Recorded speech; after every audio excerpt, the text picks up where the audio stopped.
Thoughts, tanong, kung ako ay offender sa ibang bansa, nagkaroon ako ng criminal record sa isang bansa, pwede ba na lumipad ako doon sa iba pang bansa? Kung yung liliparan mo na bansa ay nangangailangan ng visa, kailangan i-declare mo doon sa visa application na nagkaroon ka ng criminal conviction. Kung criminal conviction man, yun nangyari doon sa'yo sa isang bansa.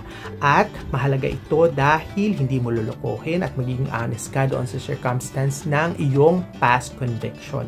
Pero kung halimbawa visa free naman yung pupuntahan mo at wala ka namang whole departure order dito sa Pilipinas, walang haharang sa'yo dahil hindi naman nakakonekta yung records doon sa bansa na nagkaroon ka ng criminal conviction at dito sa bansa sa Pilipinas, wala namang magiging problema at makakalipad ka pa rin naman. Pero siguro dahil legal na question ito, sumangguni ka siguro sa mga abogado natin na mga kaibigan sa social media at gayon din doon sa mga kakilala mong personal.